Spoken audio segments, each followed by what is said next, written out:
Le morning, les GG, tout sur les dessus de l'actu, les grandes gueules. Parler beaucoup, manger l'argent, voyager beaucoup seulement, mais travailler beaucoup, créer des choses, emploi des jeunes, non, non, non. Les dirigeants africains, les dirigeants sont comme ça. Les grandes gueules. Bienvenue si c'est maintenant que vous le faites. Merci de nous choisir. Mesdames et messieurs, ensemble jusqu'au port de 11h.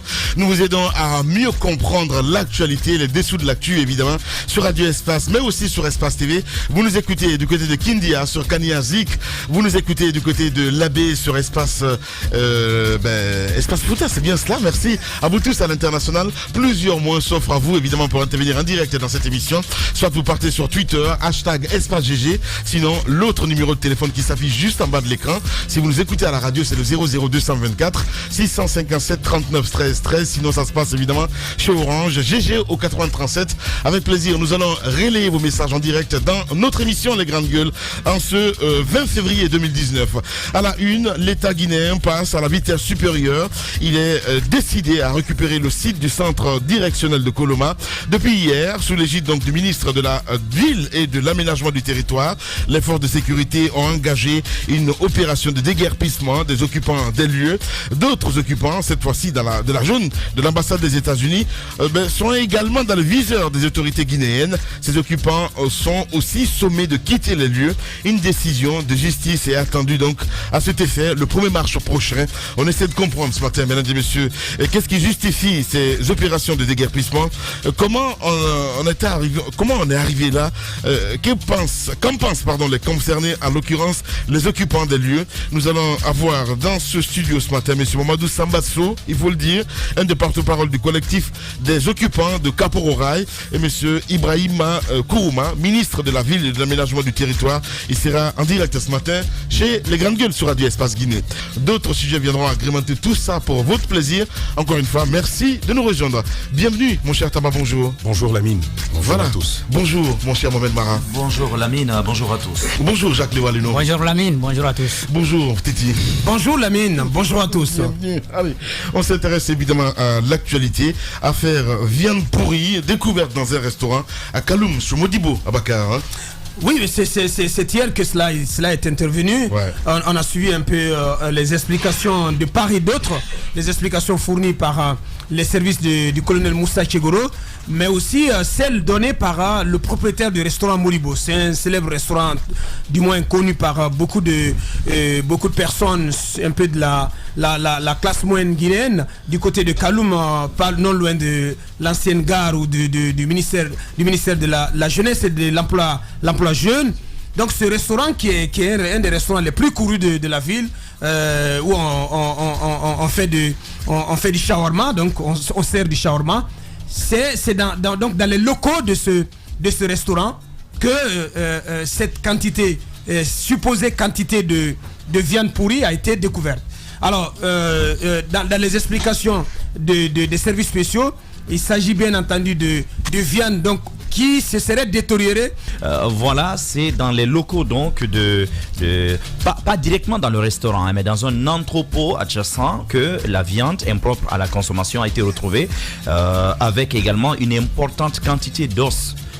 Également dans un conteneur. Alors, on a entendu les services du colonel Moussa Tchegoro, lui d'ailleurs qui s'est exprimé là-dessus, qui dit qu'en fait, il y a une quantité de viande a été importée, donc dans un conteneur, il y a un peu plus d'une année de cela, et que cette viande-là, une fois dédouanée, les propriétaires seraient retournés vers la douane pour dire qu'il y avait eu méprise sur le produit. Donc, au lieu que ce soit de la viande, ce sont des os qui leur auraient été livrés par la douane. Bon, dans les conditions normales, on se fait rembourser. Ce que la douane nationale aurait effectivement fait, donc rembourser. Donc, ce problème, il dit donc qu'en réalité, les gens en question auraient menti.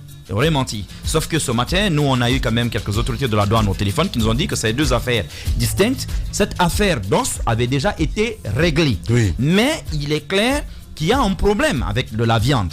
Et c'est là où, moi, personnellement, j'ai écouté ce matin une interview de l'adjoint de colonel Tchegoro qui expliquait que cette quantité aurait été rachetée par M. Barry, Modibo, en personne, et donc entreposée là pour des questions de consommation. Mais il y a personnellement, on va en revenir plus tard, j'ai beaucoup de doutes encore sur, si vous voulez, la version officielle, même si la version de M. Barry ne me convainc pas totalement. Mais on reviendra sur ces détails-là tout à l'heure. Donc c'est cette quantité qui a été retrouvée, même si M. Barry, lui, il affirme qu'il ne travaille pas avec les os, ni les nerfs, parce que ça il ne peut pas les utiliser notamment pour le shawarma. Il explique d'ailleurs que c'est souvent de la viande locale qu'il utilise pour le shawarma. Donc il y a quand même des zones d'ombre, mais il serait important qu'on se rapproche donc des services de M. Thieboro, mais aussi de contrôle de qualité. Ce que je veux dire, moi j'ai des doutes à 2 niveaux. Le premier niveau, c'est la procédure. On va encore dire que je suis vicieux, j'aime m'attarder sur les détails. Vous avez entendu, il n'y a pas si longtemps, je crois que c'était la semaine dernière, le ministre Bouba Bari affirmait que colonel Thieboro n'a pas qualité, par exemple, d'aller vérifier la qualité des produits. Les grandes gueules. Ça, c'est un ministre de la République qui le dit. Oui. L'agence, pourtant, dépend de la présidence de la République. Il y a des gens qui n'ont étudié que cela, qui sont spécialisés, il y a une direction dont c'est le travail. Ça, c'est un premier niveau.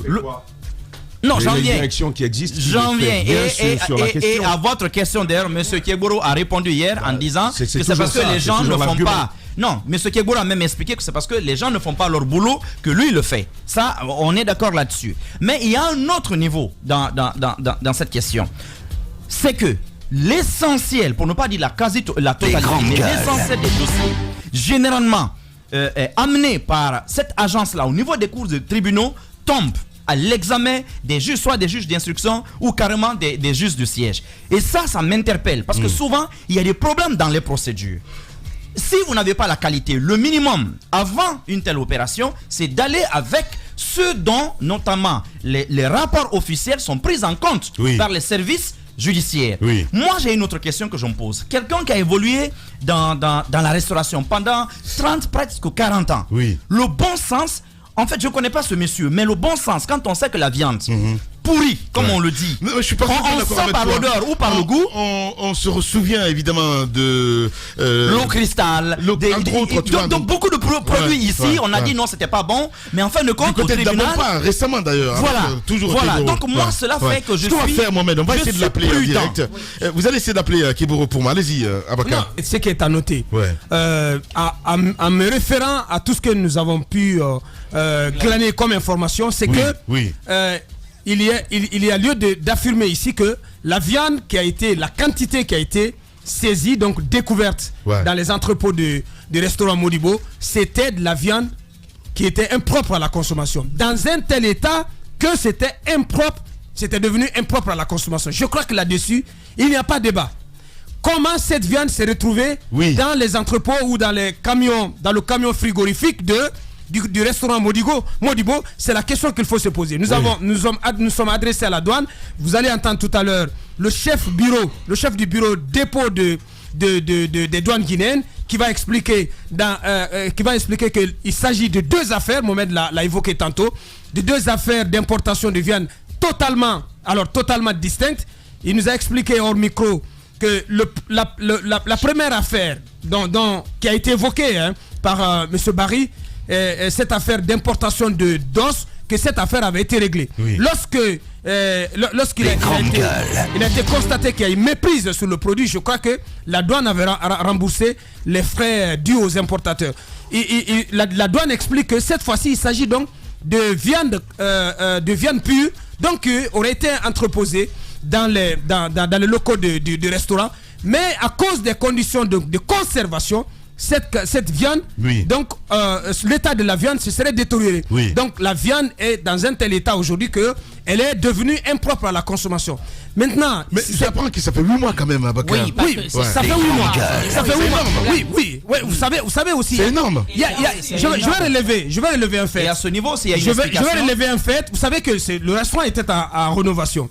Et ce que moi je constate, c'est que c'est un restaurant qui a perdu un peu de la clientèle. Okay. Ce n'est plus comme avant. Okay. Donc à force de conserver de la viande, alors que on connaît un peu les problèmes récurrents dans la fourniture d'électricité en Guinée, ça peut la viande peut se putréfier. Et finalement donc si cela est constaté aujourd'hui, je crois que il y a des questions importantes qu'il faut se poser sur les conditions de conservation. Je crois qu'au niveau de la douane, il n'y a pas de confusion possible. Nous allons entendre le commandant Tala Diakité qui va expliquer qu'il s'agit de deux choses différentes. Je crois que les responsables du restaurant ont des explications claires à donner à l'opinion pour que l'opinion ait la conscience claire que franchement il s'agissait pas donc de mauvaises intentions de donner de la viande impropre à la consommation. Justement, des doutes, Jacques Levalino. Des doutes parce que ce que j'ai pu avoir avec notre rédaction bien sûr, c'est que ce que nous avons comme explication, l'état de si vous voulez de putréfaction de cette viande a été constaté à partir du port. Maintenant, il y a même eu des explications comme quoi c'était livré pour être incinéré. Alors, si on a pu constater à partir du port que ça devrait être incinéré, je pense que les dispositions devraient plutôt être prises par les autorités au lieu qu'on puisse retrouver ça dans les mains d'un propriétaire de restaurant. Donc, ça, c'est un premier fait.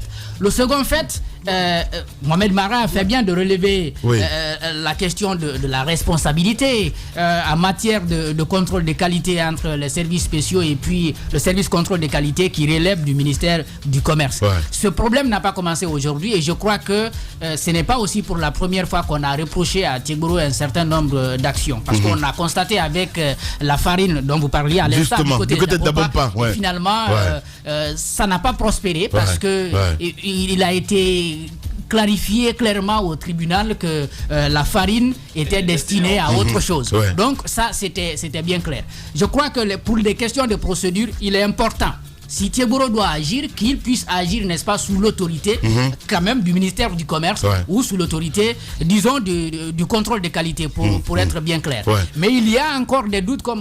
J'ai l'impression que c'est du chantage un petit peu, honnêtement. Il faut qu'on le sache. Est-ce que l'état de putréfaction, comme je venais de le dire, a été constaté au port, ensuite on a sorti la viande, si c'est le cas, la douane ne peut pas se blanchir comme ça. Du tout. Maintenant, si c'est le contraire, je crois que c'est le propriétaire du restaurant qui pourrait répondre. Allez-y, Mafoudia Bangoura, bonjour. Bonjour Lamine, bonjour à tous. Alors oui, le propriétaire du restaurant doit s'expliquer dans le sens où quand même moi j'ai... Mais il a tout nié hier. Normalement la date c'est de mars 2017 à mars 2018. 2018 c'est bien passé, on est en 2019 et bientôt on est en 2019, bientôt mars, ce qui fera je crois 2 ans. Je pense que les grandes gueules, justement la présence au niveau, enfin au niveau du restaurant, que ce soit dans l'entrepôt mais à la charge du restaurateur, ça je ne comprends pas. Si il y a eu des problèmes du côté de la douane, là on est clair que normalement à partir de là on devait prendre des dispositions. Les dispositions n'ont pas été prises. Moi c'est vrai, quand on parle de la forme on s'en prend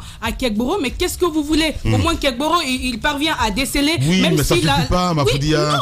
Les détails, Mohamed Mara l'a dit, c'est important. Mais qu'est-ce que vous voulez? Le ministère Bicop a dit que c'était pas à Tchegboro, mais d'accord. Mais ceux qui devraient être normalement travailler pour nous protéger, ils ne font pas leur travail. Aujourd'hui, il y a des réseaux ici aujourd'hui, ils sont à mesure même de mettre les dates sur les mêmes des aliments pourris. Ils ont de quoi justement. Il y a le contrôle de qualité au port. Il y a tout un réseau. Ils le savent, mais alors pourquoi on ne prend pas les dispositions? Allez, on revient dans un instant, Mafoudia. Commandant Tala Diakité en direct chez les GG. les grandes gueules. Bonjour mon commandant. Bonjour, cher frère. Bienvenue dans les grandes gueules.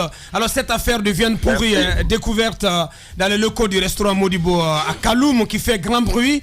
La seule question qu'on a envie de vous poser ce matin, comment cette viande s'est retrouvée donc dans ces locaux-là? Comment cette viande a traversé les douanes pour se retrouver dans ces entrepôts? D'accord. Avant de déclencher la procédure de vente aux enchères, parce que nous sommes au niveau de dépôt douane, nous avons une procédure classique qui est au niveau de l'importation, la déclaration. Après la déclaration, on quittante la marchandise, on enlève. La procédure de vente aux enchères au niveau du dépôt douane, elle est très simple. Quand une marchandise, après 90 jours francs, sur le sol guinéen, est constitué en dépôt douane, c'est-à-dire redevient automatiquement une propriété de l'État. Et cette marchandise, nous avons reçu de mise à disposition de la société de consignation le 8e mois 2018, qui nous a informé qu'il se trouve dans leurs locaux un conteneur qui contenait cette viande pourrie, soi-disant pourrie. Donc, sur la lettre, ce n'est pas défini. Nous, on a reçu une marchandise. Nous avons fait le constat avant de vendre. Avant de vendre une marchandise qui est destinée à la consommation, il y a des étapes qu'il faut respecter. Premièrement, nous allons connaître la validité de cette marchandise, c'est-à-dire la date de péremption de cette marchandise, avant de chercher à mettre sur le marché.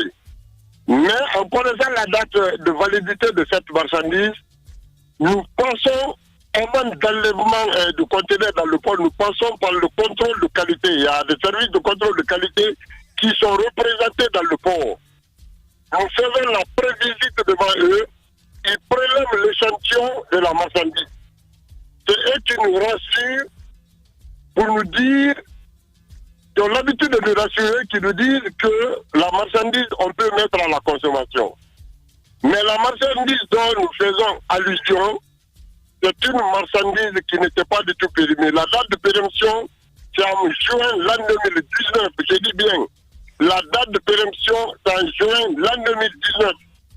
C'est un seul conteneur qui contenait la viande, a priori, avant le dépotage. Donc, nous avons envoyé le conteneur au lieu de vente. La vente a eu lieu. Nous avons respecté la procédure qui nous a été assignée par l'administration, l'autorité de l'administration des douanes. Nous avons reçu beaucoup de clients et le conteneur a été adressé au nom d'un certain Abiba, qui est l'ami à M. Kaba. L'enlèvement de ce conteneur a été suivi par ma personne qui a désigné des agents à escorter le conteneur. Mais nous parlons d'une marchandise spécifique.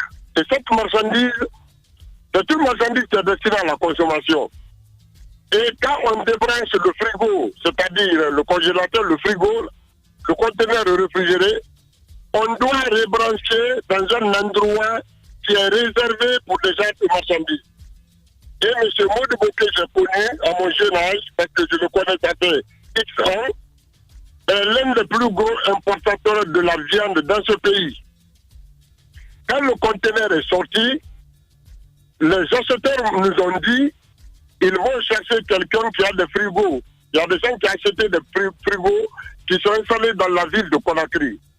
La marchandise, propriété de la douane, est devenue la propriété du propriétaire après l'achat. Mais le conteneur n'est pas la propriété de la douane. Après le dépotage, l'acheteur doit nous retourner le conteneur le lendemain. Donc il est tenu obligé de chercher un autre conteneur frigo en location. Donc il est tombé sur Modibo, ils ont négocié, ils ont dépoté et ils ont emporté dans un conteneur qui est sur Modibo. Deuxième jour, le lendemain, ils sont venus vers nous avec le représentant de service de conditionnement que le contenu de ce conteneur était destiné peut-être pour les parcs géologiques. Ce n'est pas une viande qui est dedans, c'est des eaux qui sont dedans. Qui était destiné peut-être pour les parcs géologiques là où on doit donner aux troupes de carnivores, des carnivores. Mais je dis que je ne peux pas accepter de discuter avec eux. J'étais tenu obligé d'envoyer l'huissier de la justice et le commissaire président de la justice pour un constat. Bien.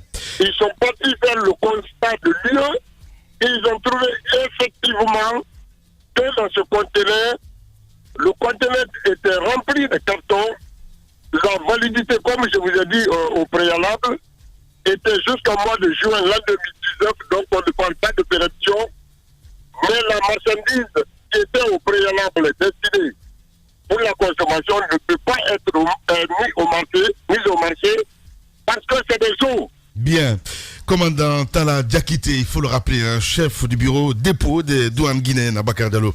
Allez-y, mon cher. Aidez-nous à comprendre. Ce que vous êtes en train de dire, c'est que la viande qui est sortie du port était propre à la consommation. Donc, c'est à partir de l'entrepôt qu'il y a eu des problèmes. Parce qu'on parle aujourd'hui de viande pourrie. Donc, s'il y a eu putréfaction, vous pensez que c'est dans cet entrepôt? C'est ce que vous tentez de dire? Non, je vais vous dire à ce niveau que peut-être la nature de la marchandise, la viande que M. Teboro a retrouvée, je ne peux pas affirmer et je ne peux pas vraiment dire que c'est pas vrai. Peut-être c'est la conservation qui a fait défaut. Et sans oublier que M. Modibo n'achète pas seulement au niveau il n'a pas acheté le seul conteneur, c'est un importateur de viande. Bien. Et c'est eux qui ont trouvé d'autres viandes en clair. Dans ce locaux, ils ont confondu à ce que nous, on les a donnés. Bien. Parce que nous, on avait qu'un seul conteneur. Donc, en clair. Un seul conteneur. Tala, on va s'écouter en clair. Ce qui vous essaie de faire comprendre ce matin, peut-être il y a une erreur ou carrément c'est du chantage à la fin du compte. On dit les choses crues dans cette émission. Parce que ce n'est pas normal ce que vous dites. À dire, oui, le monsieur a l'habitude, vous le connaissez depuis des années. Ça veut dire que Keboro a fait une grosse bourde. C'est un peu ce que vous voulez nous faire comprendre ce matin?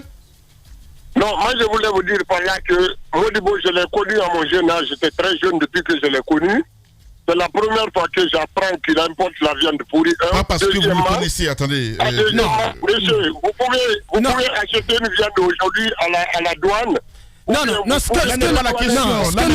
que nous avons voulu avoir comme précision avec vous, c'est simplement de dire à l'opinion que le conteneur que vous avez laissé passer, donc qui a été dédouané, n'avait pas à l'intérieur de carton de viande pourri. Voilà. C'est aussi simple que ça. Non, la validité c'est l'an 2019 en juin. 2019. Je confirme. Alors moi j'ai quand même une question parce que M. Modibo dans l'interview hier qu'il a accordé aux médias en présence de colonel Keboro a affirmé que lui ne travaille pas avec les eaux parce que les eaux n'entrent pas dans la fabrication des shawarma et que cela appartiendrait à un certain Hussein dont non, Kaba c'est le transitaire je crois. Alors dites-nous comment alors la quantité de viande et la quantité des eaux là saisies se sont retrouvées. Parce que là, on ne comprend pas. Apparemment, il s'agit de deux cargaisons bien différentes. C'est deux cargaisons bien différentes. Bien. Je dis et je confirme que Modibo a des conteneurs qu'il met en location. Si vous sortez un conteneur frigo, vous pouvez partir chez lui, prendre quelques conteneurs là-bas en location. Il met en location les conteneurs. Donc si M. Kaba a dirigé cette cargaison qu'il a achetée avec nous chez Modibo, moi je trouve que c'est tout à fait normal. Mais dire maintenant qu'ils ont retrouvé les viandes pourries, ça peut être dû à la conservation, c'est tout ce que je peux vous dire. Bien, Talla Diakité ce matin en direct chez les journalistes. Ma dernière question. Alors avec quand même les images qu'on a retrouvées, justement la date de péremption date de 2018. Vous voulez dire que ça ne peut pas passer par la douane, que vous n'avez aucune idée de la présence de cette quantité de viande qui quand même dont la date de péremption est de 2018. Non, juin 2018. Madame, quand on a une marchandise 2018. Quand on a une marchandise qui est destinée à la consommation, la première des choses qu'on a à faire comme contrôle, parce qu'on a une mission régalienne, c'est celui de protéger cette population guinéenne que Keboro aime autant et que l'administration de douane aime le temps. Mon directeur général, l'occurrence le général Toumani Sangaré, est strict là-dessus. On ne vend pas une marchandise qui a 3 mois de date d'expiration. Avant 3 mois, si la marchandise que je reçois est destinée à la destruction. Merci. Mais nous avons vendu une marchandise qui doit être périmée en juin l'an 2010. Donc c'est très loin de l'objectif que M. Keboro a visé. Et c'est tout à fait normal qu'il retrouve autre chose de la part que nous on a donné. Parce que le monsieur a beaucoup de plus conteneurs. Commandant Talla Diakité, merci beaucoup mon commandant d'avoir accepté notre invitation ce matin. Au revoir.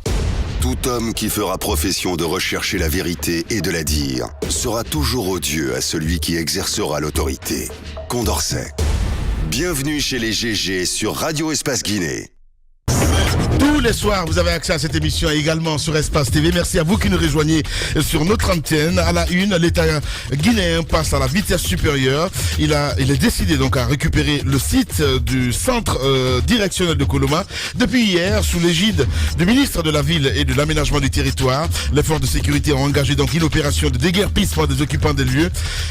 D'autres occupants, cette fois-ci de la zone de l'ambassade des États-Unis, sont également dans le viseur des autorités guinéennes. Ces occupants sont aussi sommés de quitter les lieux. Une décision de justice est attendue donc à cet effet le 1er mars prochain. On essaie de comprendre ce matin avec quelques questions, quelques interrogations.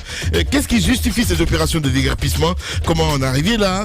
Qu'en pensent les concernés, en l'occurrence les occupants des lieux?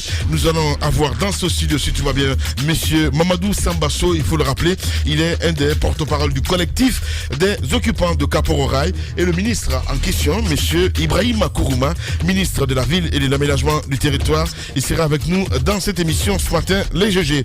Et puis on reviendra sur cet autre sujet, les vœux des officiers supérieurs de l'armée guinéenne qui ont péri donc dans un crash d'avion au large de Libéria le 11 février 2014. Sont-elles abandonnées à elles-mêmes? Nous essayons de comprendre ce matin. La question se pose 6 ans après la disparition de ces officiers supérieurs. Madame Sangaré Maria Massiré et Madame Fantakaba, deux des veuves. Donc au téléphone, nous allons joindre aussi monsieur Aladi Selou Kamara, directeur des relations publiques et de la communication du ministère de la Défense. Donc ils vont intervenir successivement dans cette émission. Il est 9h30.